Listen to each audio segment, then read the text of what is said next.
Welcome to Saturdays at 7, Christian Scholars Review's conversation series with thought leaders about the academic vocation and the relationship that vocation shares with the church.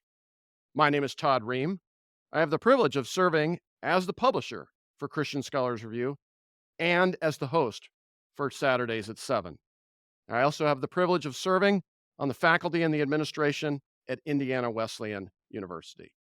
Our guest is John Milbank, Professor Emeritus of Religion, Politics and Ethics at the University of Nottingham. Thank you for joining us. Pleasure. Pleased to be here. I want to start by asking, what is your assessment of the present state of theology as practiced in the university in the West or North Atlantic region?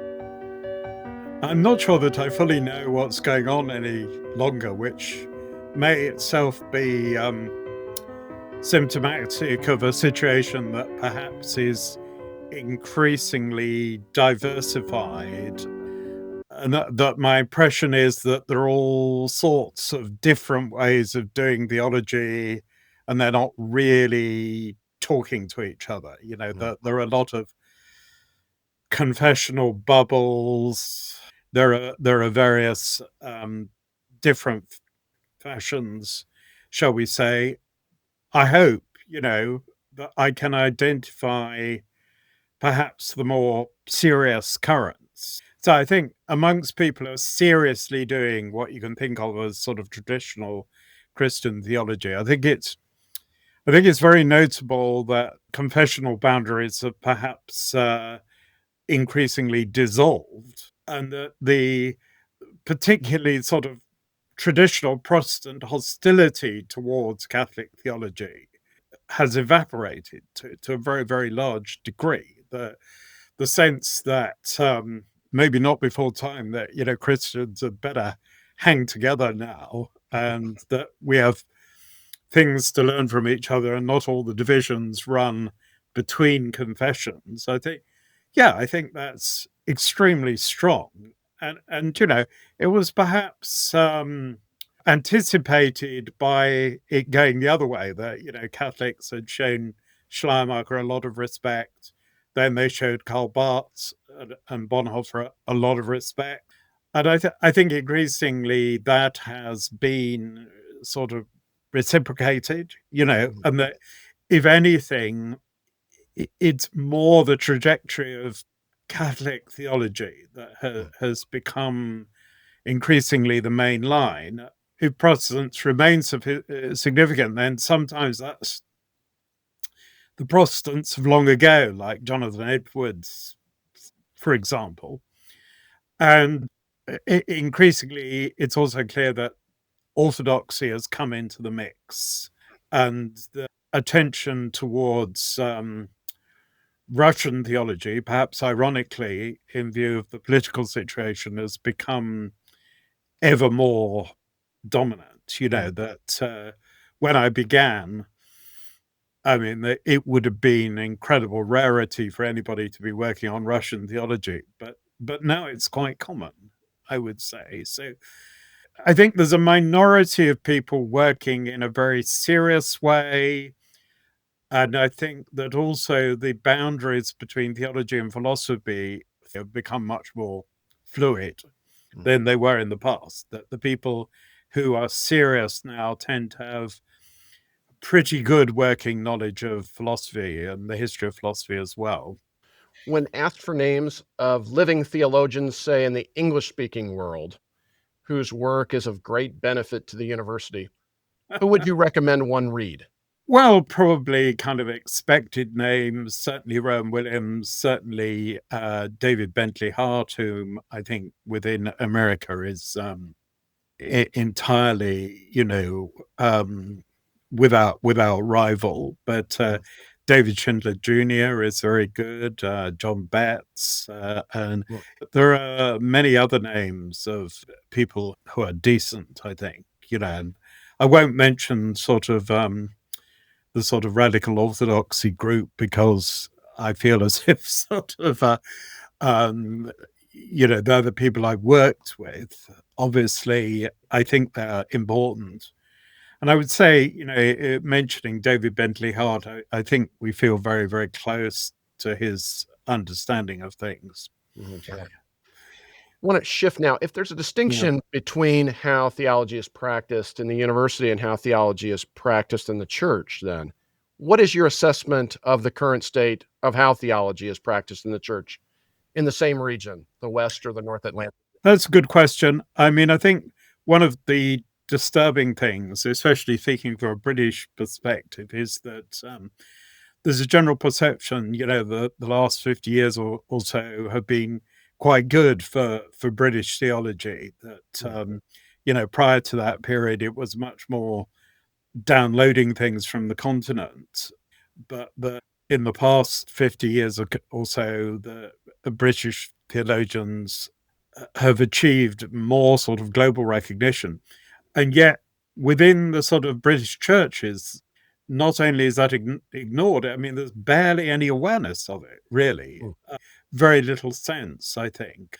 And that's despite the fact that, Rowan Williams, who's obviously one of the people in the forefront of all that, has been Archbishop of Canterbury. But that didn't seem to make a huge difference. And I would say that on the whole, the churches seem to be very content with more kind of pietistic works of Christian spiritualities, sometimes not terribly good, Mhm. or else they're very, very devoted to ideas of experientially based theology, which are sort of loosely based on the Latin American liberation theology model, or at least aspects of it. And that seems to be almost de rigueur. Mm. Whereas I think sort of people who are kind of academic theologians can't really make much sense of that or what it would really mean. And so there's Mhm. probably a lack of any dialogue or understanding going on at that point. But Yeah.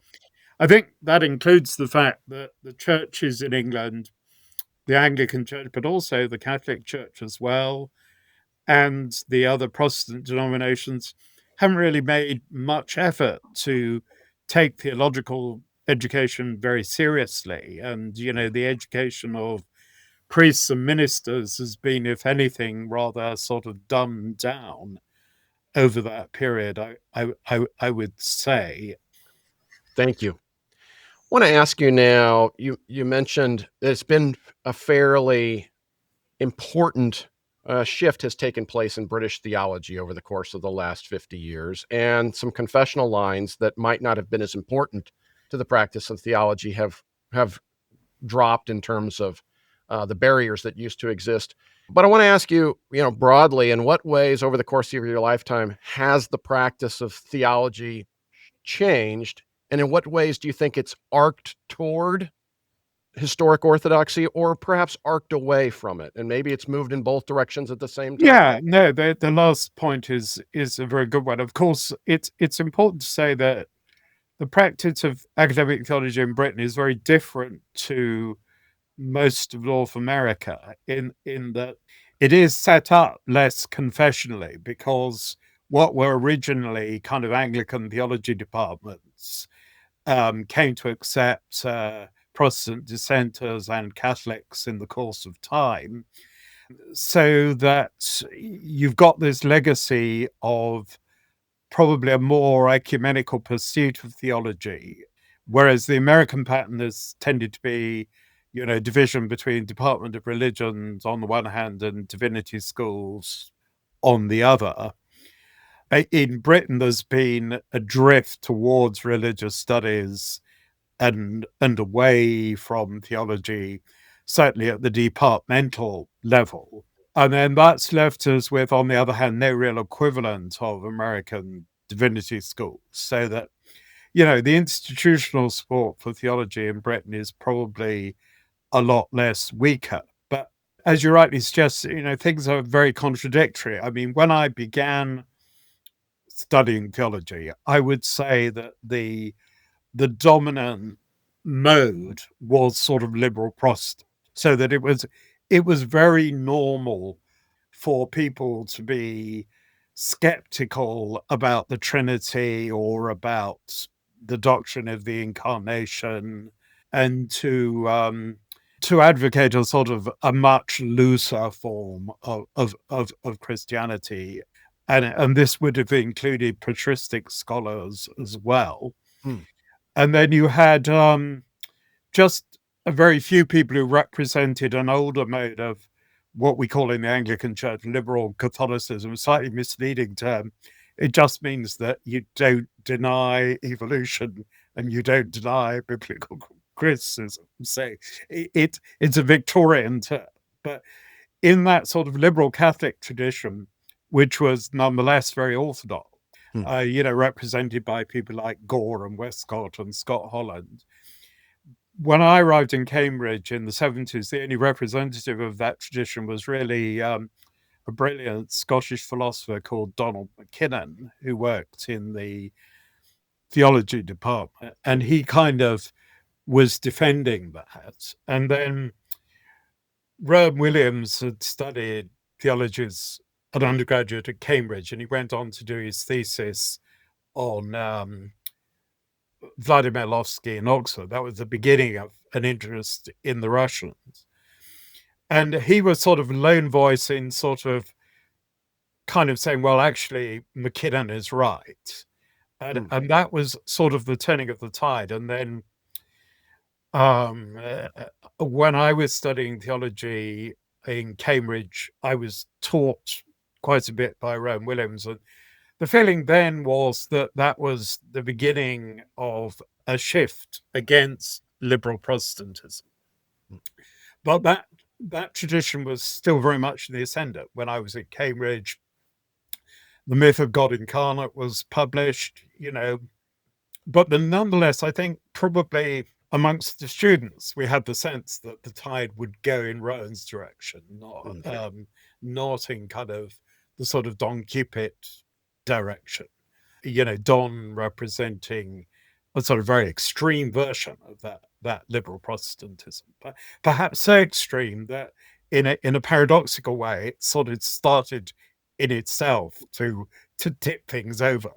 Yeah. His more kind of honest consistency, I think, was a factor in so that yeah, I would say that what's happened since then is similar to what's happened in North America, in that I think people who were liberal Protestants have kind of left the theological game altogether. It's become Hmm. more or less about religious studies, or it's become so politicized and more recently kind of so woke, that it's not theology in any recognizable sense. It's sort of saying we should be nicer to disabled people or something like that, and I'm sure we should be, but it's not exactly theology. Whereas I think the people who sort of remain in what we would traditionally recognize as systematic theology tend to be orthodox. Yeah. Whether we're talking about people attached to denominations or even people mainly in academia, like David Bentley Hart, Rowan Williams, myself, Sarah Coakley, many, many other figures. We may not agree amongst ourselves about everything, but broadly, creedal orthodoxy is being upheld. And I think that's gone along with, again, when I began, it was as if we only really read people in the 20th century, and we sort of read patristics as a kind of footnote to the Bible. But the general view was it had all been distorted by politics, or else Greek thought had distorted the Bible or something like that. It's interesting that now almost seems like a joke sort of position Yeah. that nobody would take seriously any longer, because the Bible itself is already so kind of Hellenized. I mean, the New Testament, and so I think we've definitely got this duality that people who remain serious. I think there's far more reading of historical theology than the Watts. I mean, that's another part of this huge shift that Mm. people, we're not sort of reading Gregory of Nyssa or Maximus the Confessor or Augustine or Rubina or Aquinas or Dietrich of Freiburg or something, as if they were sort of historical curiosities any longer. That Yeah. much more these are seen as kind of live inspirations today, and that has gone along with an increasing recovery of almost totally forgotten historical figures as well. I could name many names, and I think that process is continuing. Like, say, Robert Grost's work on Christology. This kind I mean, I noticed that that comes into a new book by Sam Wells, another figure one might mention. And his new book on Christology. I noticed that that name is there, and this is a big shift. Mm. People's knowledge of the Middle Ages when I came into the game, it was like, well, there was Anselm and Aquinas, and that was about it. There certainly were sort of big debates about Duns Scotus for or against, and whatever you think about all that, it's very good that there are now these debates, and that people understand what are the importance of past theologians in the legacy of Western thought. And again, I think there's the barrier between theology and philosophy has gone down. That we've become much more aware that even the very idea of theology, Augustine didn't really define himself as a theologian. And yet that is something people just didn't take any notice of. Um, back 50 years ago. So I think the changes are enormous, but against incredibly ironic backgrounds. Where I'll look at places like Oxford and Cambridge and St Andrews and Aberdeen, and think to myself, well, actually, you know what? The standards now are higher than in my lifetime amongst graduates, and what they try to do, the things that they try to do are more ambitious, and yet the institutional support is crumbling. I mean, it is kind of holding up in the places I've mentioned, but I mean, Nottingham, for example, it's collapsed. Theology has been absorbed into philosophy Mm. completely, and who knows what that will mean in the long run. But it certainly, the institutional support is no longer there, which is not necessarily, of course, the end of the story. I mean, look at France, where theology has survived very well, being sort of done by philosophers half the Mhm. time. But there are also there are also Catholic universities and religious orders and so on, which we tend not to have in Britain. But I think we've probably got to the point now where we're going to have to invent new institutional frameworks, Mhm. to support things. And unfortunately, and I'm as much to blame as anybody else, but we're all too busy. Nobody's done very much about securing that Mhm. into the future. But it probably does need to be done. Thank you. I want to ask you about those moments in the 70s, as you mentioned, when you were at Cambridge, because you studied, modern history at Oxford before earning doctoral degrees in philosophy at Birmingham, and then theology at the University of Cambridge. It's Yep. the other way around, actually. I did theology before I did philosophy. I was at Westcott House because I was training for the priesthood, but in the event I remained lay and became an academic. But I did 3 years of ordination training, and so that's in fact the very. I didn't do a degree in theology. That's a very eccentric way in which I came into theology. My only theology degree is a DD, is the higher doctorate from Cambridge, but which they give on the basis of books. But no, I did theology first, and then because I wanted to work for various reasons on Gian Battista Vico, I found myself in a philosophy department. And slightly to the despair of my supervisor when he discovered I hadn't read the Critique of Pure Reason even, but I went away and did that. But so philosophy came, as it were, third in the train of sort of switches. But I think history, theology, philosophy, they they've all remained very important strands. Can you tell me a little bit more about that discernment process and about how your vocation then began to take hold in the form that you described? Well, yes, these things can be rather hard to recall, I suppose. I certainly felt a very strong commitment to trying to understand theology, and I suppose that was to do with my Christian faith evolved. I was brought up by evangelical Methodists in the holiness tradition, sort of discovered at Oxford that that left me with very little in common with the main line of evangelicals, and therefore I sort of gravitated towards a more kind of high church mode of Anglicanism, sort of returning Wesley to his home, as it were. And yeah, I mean, but my road to orthodoxy was kind of longer than that. I think I was quite sort of vaguely liberal and sort of pantheistic for a quite long stretch of time. And then it was sort of while I was doing ordination training and I sort of started reading people like Balthazar and de Lubac.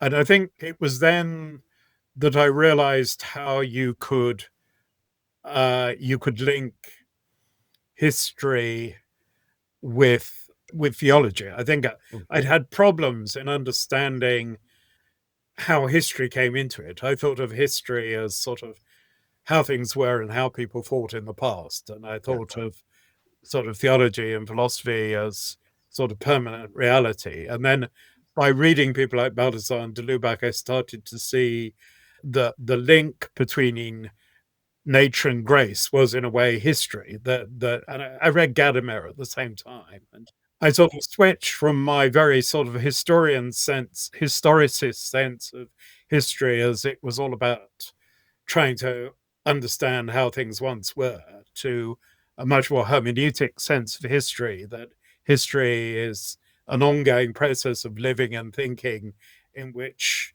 the past is simply not over. We Mm, still inhabit it, and that human insights don't arrive all at once, and they're linked to events and new openings of human awareness. And I think that allowed me to understand how you could take revelation and grace seriously. mm, And I think seeing that history was the link between a sort of timeless philosophy on the one hand mm. and religion on the other was very important for me. And sort of one reason why I'm very, very resistant to a sort of pure nature account of things. It would kind of undo my way into orthodoxy, Mm. if I can put it that way. I have to see a strong continuity that is basically to do with history, that human beings achieve more insight as time goes on. And you can understand that as the divine speaking to us. Of Yeah. course, some people feel that I'm at base too rationalist Mm. because of that. And I understand them saying that, but that's how it is. And my view would be that the best Christian theologians of always, people like Origen, El Rugano, but even Augustine and Aquinas have really seen it that way. So, Thank you. You mentioned radical orthodoxy yeah, earlier in our conversation, and I want to turn now, if I could, to ask you a couple of questions about that movement and your assessment of it and where you think that it's at. But while you were at the University of Cambridge and anchored at Peterhouse, if I remember correctly. that was the second sojourn at Yeah, Cambridge. Yes. yeah. So while I was supposedly at Birmingham, I was living in London with my wife doing the doctorate mainly in the British Museum, reading room in the British Museum. And then after that, by chance, I got this fellowship in Christian social and political thought at the University of Lancaster. And I was there for about 8 years. And then after that, I got the job at Cambridge, initially in ethics, although that sort of turned into philosophy of religion at some point. And so that, yeah, that was the second. Would you describe some of the conversations and or experiences that led to the formation of this movement? I think there was a feeling that the break with a theological liberalism hadn't been made sharply enough. I think that was one of the factors, and obviously we were aware of the Yale School post-liberalism and Hmm. so on, but that had a basically kind of post-Barthian character Hmm. and was very concerned with narrative and with a kind of what they understood to be a sort of grammatical, a second order reflection or a grammatical reflection on first order language of belief and confession and so on. And we said, well, this is just another mode of liberalism. It leaves metaphysics out of the picture. It's basically in this kind of post Kantian space, still just as Barth was, and that we need something much more metaphysically robust, something prepared not simply to take the Kantian turn against speculative metaphysics for granted, but to critically investigate that and to insist that actually sort of Christian theology does need a robust metaphysics. Otherwise, it does turn into, in the last analysis, into some kind of fideism, or else a very kind of weak agnostic rationalism that's basically simply reducing Christianity to ethics or something along those lines. So I think we were, for that reason, part of it was about sort of reinstating, the great tradition, whether we're talking about the Greek fathers, Augustine, Aquinas, and so forth. Another part was about questioning the Kantian rift, so that we were very interested in people like Herder, Jacobi, Hamann, who were engaging in a metacritique of Kant and perhaps suggesting that Kant was sort of knocking out of the picture a sort of access to God by a kind of natural theology based upon the categories of the understanding that are only sort of appropriate to investigating this world. But when it comes to something like an intellectual intuition of the divine, that he's on much shakier grounds, particularly if one tries to link that intuition to a sense of analogy and participation in the divine that Kant isn't really considering.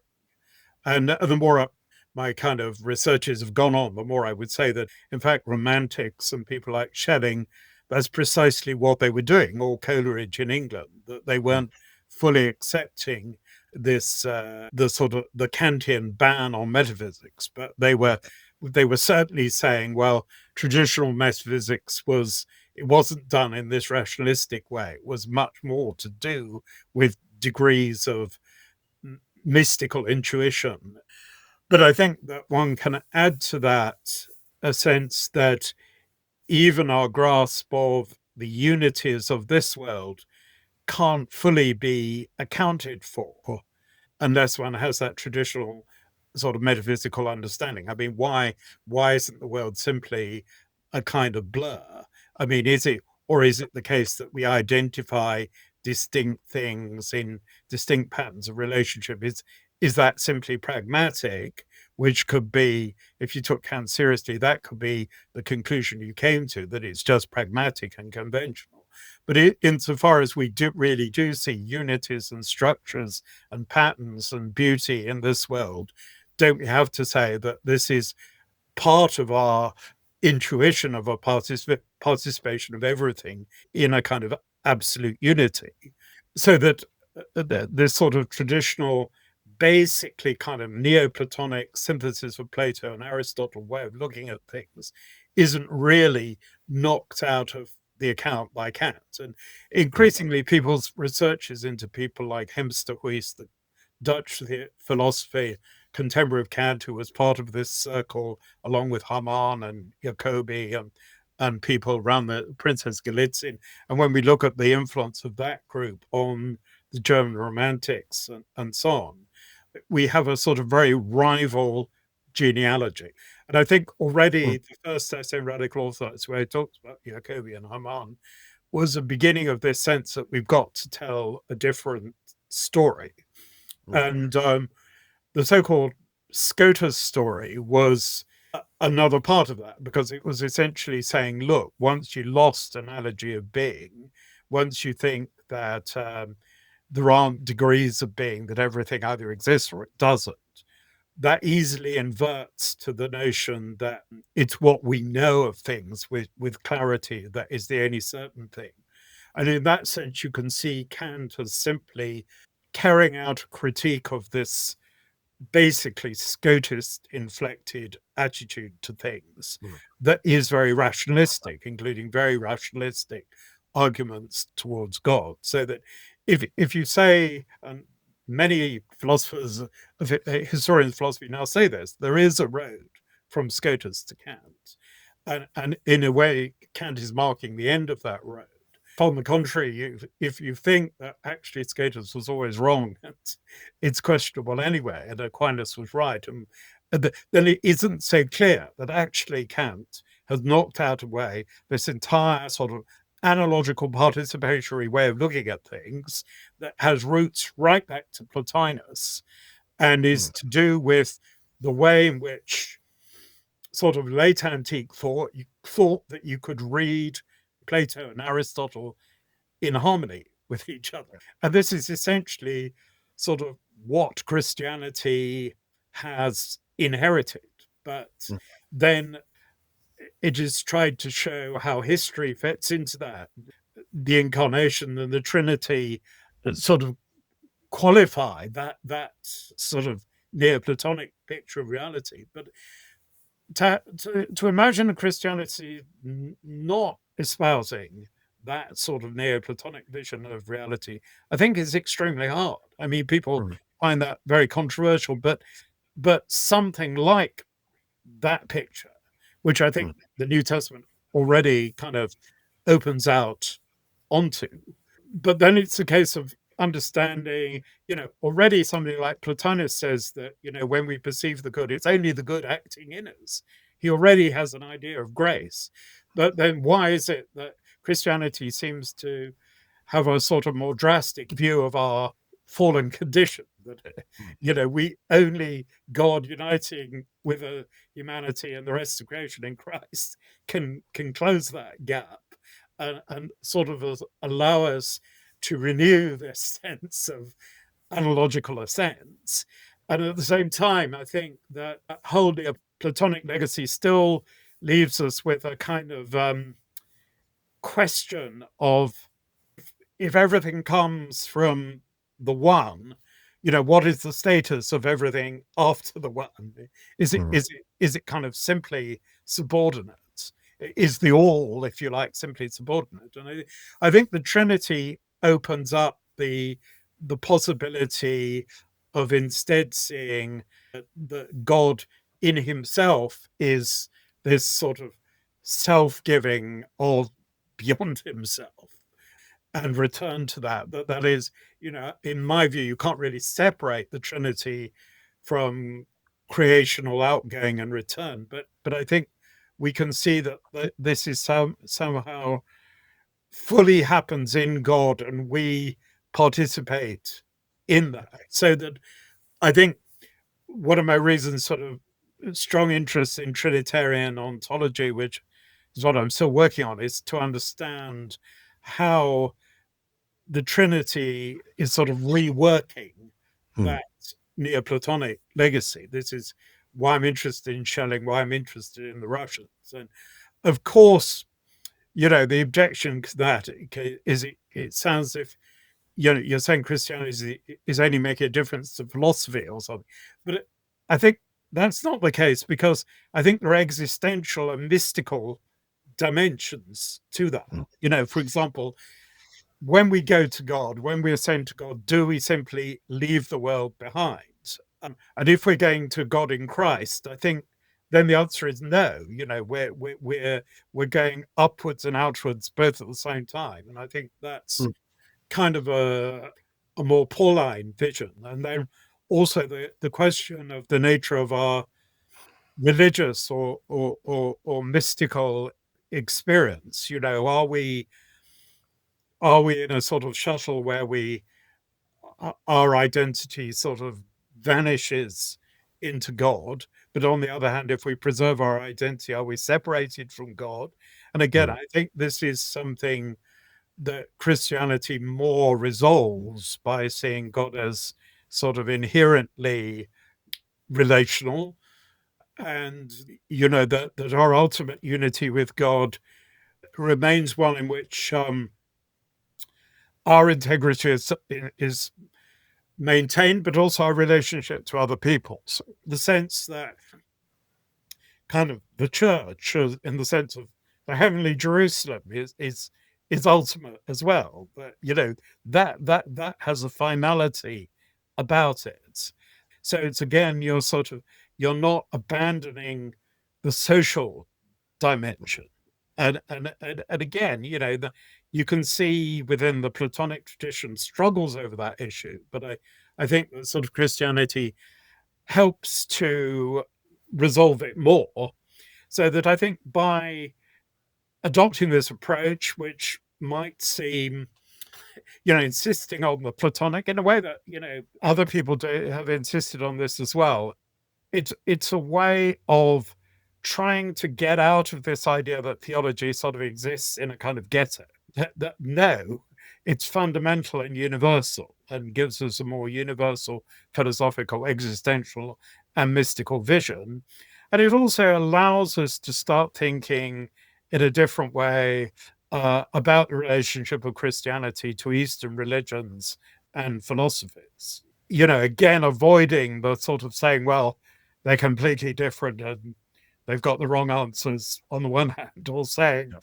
you know, they're exactly the same on the other hand, because I don't think that's true. I think in a way the Christian vision is in the end a profoundly monistic one, or it's monistic as you can in the sense of participation, in in the sense of also recognizing the ultimacy of the many and not setting the money one and the many over against each other. But I think to that sort of monism, it does add a deeper degree of valuing the person and personal relations and so on. So that sort of particularly in the Western Christian legacy, I think that's why kind of the ethical and the social and the political aren't simply subordinated to a kind of otherworldly experience, which is, you know, the danger in the Russian legacy. I mean, the greatest Russians, in fact,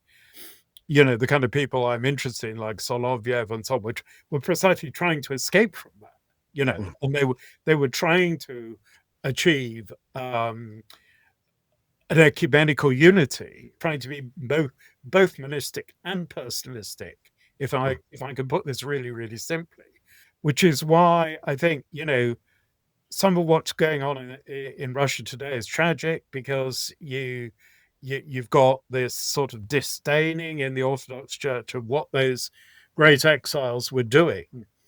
And then on the other hand, you have in sort of the current currents of Russian cosmism and so on, a sort of perversion of what somebody like Soloviev was doing, you know, a sort of an anti-Western Slavophilism and so on, you know. You know, I wish theologians would take much more seriously their responsibilities to world history and current world politics, you know, yeah. because it is a relevance, you know. Thank you. I want to shift now to asking you about your understanding of the academic vocation as a theologian. So, in your estimation, what qualities or characteristics define what it means to be a theologian who exercises the academic vocation? And in what ways have those qualities or characteristics changed over time, at least in terms of how you've expressed it? It's always struck me that there's a sort. in sort of the theologians who taught me and an older generation, it's as if there's a sort of duality going on. There's a sort of world of piety on the one hand, and yet the academy on the other, and they're sort of trying to justify themselves in terms of the norms of the secular academy, so that they're kind of desperate to be accepted as church historians or objective biblical critics or rigorous philosophers or something like that, and that's all well and good. And I'm not trying to say they're simply wrong in doing that, but what I feel this tends to ignore is the question of whether the academy can be neutral. And the academy is the word here. The academy is originally the Platonic academy. And so, the issue is, do we think the world is completely explicable in physical terms, immanent terms, horizontal terms, what we would now think of as natural scientific terms, or not? Or do we think that there is a metaphysical realm, literally? So I agree with Lloyd Gerson when he says that if there isn't a metaphysical realm, there simply isn't an area for philosophy to be philosophy. It might as well be physics, because natural reality is all there is. So I think that the academy we have, our modern academy, which isn't a Platonic academy, is not very sort of clear to itself about this. That it's basically committed to a kind of naturalism, and the basis on which it would do humanities is not clear. And so I think it's not an accident that increasingly the humanities are failing from the scene, fading away. They're in as much trouble now as theology, and it increasingly looks as if only something like theology can protect them, just as philosophy is also in trouble, because it looks like a very marginal activity in relation to science that physicists may not see as necessary, or may feel they can do the job themselves simply by reflecting on theoretical physics or finding a synthesis. So it seems to me that it is a question for the academy. Do you believe that there is a psychic realm? Do you believe that there is a spiritual realm? Do you believe that there is soul and spirit not reducible to matter? And after all, most of the time, sort of every day, we kind of behave as if moral values, aesthetic values, mental intention, as if these things are real, and as if we are embodied souls, and therefore, if soul is more than body, that the intellect is something more than soul. This is exactly, what Neoplatonists thought, or their kind of Asian equivalents. And so, there's a case for an academy that does believe in those realities, or maybe a university world that is open to both perspectives, but consciously aware, if you like, that it is staging a debate between those perspectives. And I think part of that also is my sense that traditionally education was a moral and spiritual formation, that it was never regarded as simply knowledge in some kind of existential vacuum. That would have probably been seen as extremely dangerous. If we have an educational social process that produces Elon Musk, I mean, don't we have to ask ourselves very, very serious questions here about what is going on?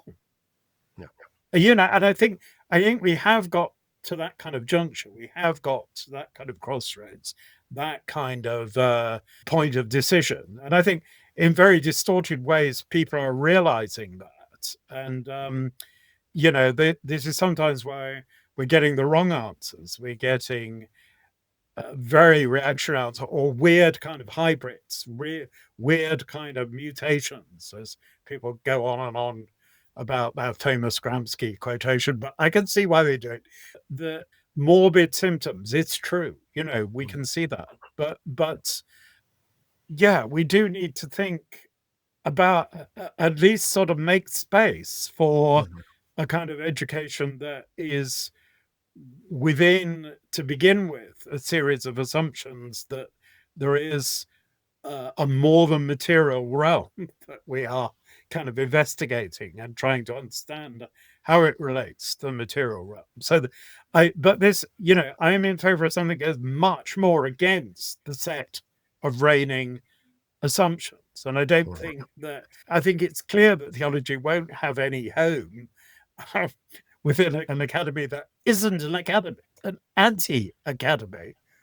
I mean, there's a very respectable Islamic liberal arts college in California, and I can understand the point of those kind of enterprises, that you're setting up something on a different set of metaphysical premises. And well, the other way to go is to say we really won't have any metaphysical premises. We really will have an open debate.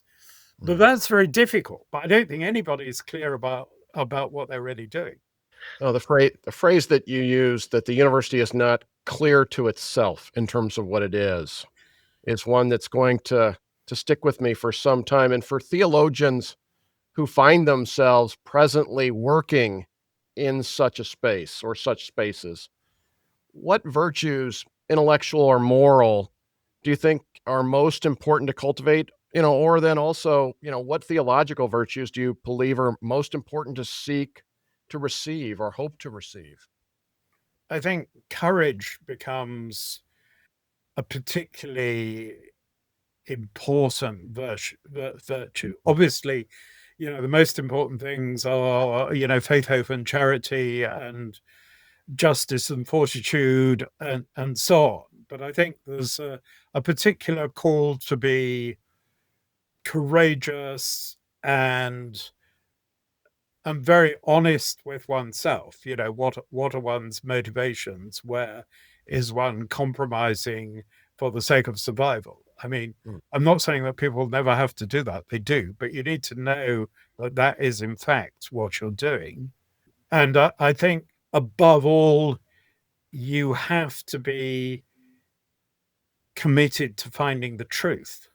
If this isn't true, then it's nothing. yeah. And even if you're saying this is the final truth, then it must make a difference Mm, to everything. It can't yeah. not.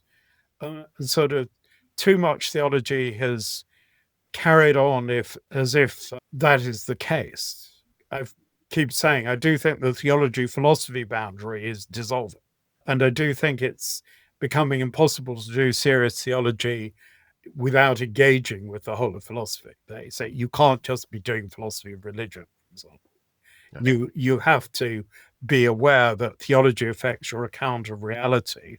So you have to engage with things like ontology and metaphysics. Mhm. Yeah. In such a context then too, sort of the question in converse then is, against what vices do you believe it's most important for theologians to be vigilant against? I think that what they most of all need to be vigilant against is sort of the wrong kind of compromise or dishonesty, sort of dressed up as being nice. In other Mm, words, I think a lot of the time, the people who sound peaceful and reasonable can sometimes be the people who are really selling out, mhm, and you've got to risk being unpopular or even sounding nasty, I think. And you mustn't deceive yourself into thinking that you are being kind of modest or peaceful or respectful, when in fact what you're doing is sort of betraying the cause of God. I mean, not it's kind of the way that an Islamist might mean that, but in the sense that we have the sense that to believe in God is to believe that everything was created ultimately peaceful and harmonious, but there's been some kind of terrible rupture, and in a mysterious way, Jesus has descended to restore that, to undo that, and we're within that work. So we can't sort of betray that profound sense of reality, maybe in the name of sounding within a very sort of polite secular discourse about pluralism and rights and so forth. You know, we can be modest on behalf of ourselves, but sort of pretending we're being modest on behalf of God is kind of ridiculous. And I think too many people fall into that trap. As we close our conversation, then, in terms of the academic vocation, as we've been talking about it here, in what ways do you view that its health is reflective of the health of the relationship that the university shares with the church? Yeah, that's an extremely good question. I think that's a relationship that needs to be repaired. I think perhaps in the future theology will sort of sit between two things. There's a sort of general need to discover a discourse about wisdom that various people have talked about, and that might be to do with recognizing, that the soul and the spirit are real. Otherwise, we're trying to explain an awful lot of things away, and that's not very plausible. We need at least a big space in the secular academy for that kind of awareness, sort of something open to all the wisdom traditions of the world, if you like. But then, on the other hand, I think those traditions, whether they're philosophical or religious, have always also had a social and an existential and mystical dimension. And that in terms of Christianity, for that reason, the links to the church are all important. I think there'll continue to be, and there should be, diverse modes of institution. There might be secular universities, there might be smaller institutions pursuing what I call this kind of wisdom space. There might be other things that are very specifically, Christian institutions. And I'm sure that kind of diversity is needed, but I think there's a very strong need to heal the rift between the churches and theology. So theologians perhaps need to take and I'm hopeless here, but theologians need to take a leaf out of the book of sort of people like Tom Holland and people who popularized history and try to write more accessible theology books, that it can be done without selling the whole thing out. But on the other hand, church leaders need to stop pretending that the intellectual stuff doesn't matter, because I think it's easier for them to appear to be doing a lot of social good and so on. Then you don't have to think about the hard questions. But ordinary people do think about the hard questions: the meaning of life, why are we here, and so forth. And it's incredibly important to have very intellectually well-trained clergy, and not to leave theologians stuck in a kind of academic ghetto. I mean, with the current collapse of not just theology departments, but universities themselves are in crisis, this is an important moment to sort of rethink that relationship, I think. Yeah. Thank you.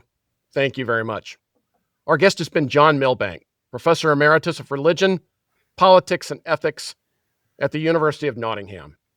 Thank you for taking the time to share your insights and wisdom with us. Thank you for joining us for Saturdays at 7. Christian Scholars Review's conversation series with thought leaders about the academic vocation and the relationship that vocation shares with the church. We invite you to join us again next week for Saturdays at 7.